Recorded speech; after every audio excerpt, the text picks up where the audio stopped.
नमस्कार दोस्तों, स्वागत है आपका हमारे चैनल पर। आज हम आपको बताएंगे मुगल साम्राज्य के अंतिम सम्राट बहादुर शाह द्वितीय के बारे में, जो एक कवि, विद्रोही और एक सांस्कृतिक प्रतीक के रूप में जाने जाते हैं। उनका शासनकाल 1837 से 1857 तक मुगल इतिहास का अंतिम अध्याय था। तो चलिए इस महान शख्सियत की कहानी शुरू करते हैं। बहादुर शाह द्वितीय, जिन्हें बहादुर शाह जफर के नाम से भी जाना जाता है, का जन्म 24 अक्टूबर 1775 को दिल्ली में हुआ था।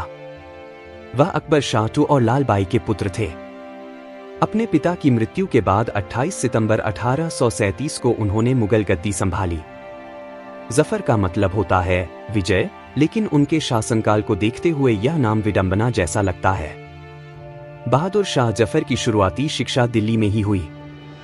वे कविता और संगीत में रुचि रखते थे। उनके दरबार में गालिब और जौक जैसे मशहूर कवि भी रहते थे। जफर खुद भी एक उत्कृष्ट कवि थे और उन्होंने उर्दू में कई बेहतरीन ग़ज़लें लिखी। उनके शासनकाल की शुरुआत में मुगल साम्राज्य केवल नाम मात्र का था, जबकि असली शक्ति ब्रिटिश ईस्ट इंडिया कंपनी के हाथों में थी। बहादुर शाह द्वितीय का शासनकाल अधिकतर सांस्कृतिक गतिविधियों के लिए जाना जाता है। उनकी कविताओं में प्रेम, पीड़ा और देशभक्ति की भावना झलकती है। दिल्ली उस समय उर्दू कविता और साहित्य का केंद्र था और बहादुर शाह जफर ने इस धरोहर को आगे बढ़ाने में महत्वपूर्ण भूमिका निभाई।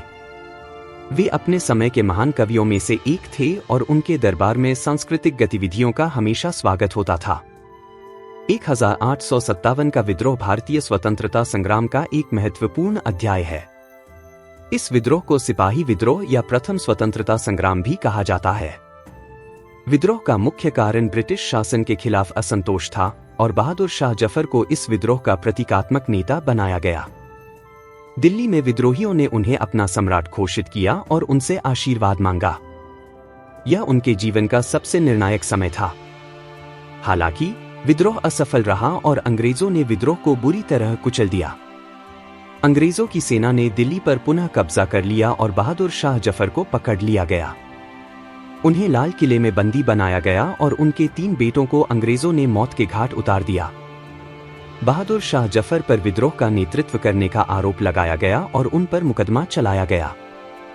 इस मुकदमे में उन्हें दोषी करार दिया गया और उन्हें दिल्ली से रंगून, अब यांगून, म्यांमार में निर्वासित कर दिया गया।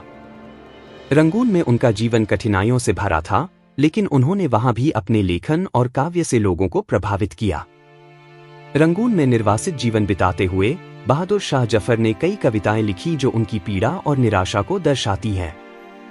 उनकी कविताओं में अपने देश और दिल्ली के प्रति उनकी गहरी भावनाएं झलकती हैं।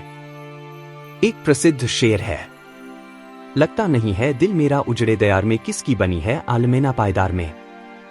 बहादुर शाह जफर का निधन 7 नवंबर 1862 को रंगून में हुआ। उनकी मृत्यु के साथ ही मुगल साम्राज्य का अंत हो गया। उनके जीवन और कविता ने भारतीय स्वतंत्रता संग्राम और साहित्यिक धरोहर में महत्वपूर्ण योगदान दिया है। वे एक ऐसे सम्राट थे जिन्होंने अपनी ताकत नहीं, बल्कि अपनी कलम से लोगों के दिलों में जगह बनाई। दोस्तों, यह थी कहानी मुगल साम्राज्य के अंतिम सम्राट बहादुर शाह द्वितीय की। अगर आपको यह वीडियो पसंद आई हो तो कृपया लाइक करें, शेयर करें और हमारे चैनल को सब्सक्राइब करना न भूलें। अगले वीडियो में हम जानेंगे कि बहादुर शाह द्वितीय की मृत्यु के बाद मुगल साम्राज्य का क्या हुआ। आपके सुझाव और प्रतिक्रिया का हमें इंतजार रहेगा। धन्यवाद।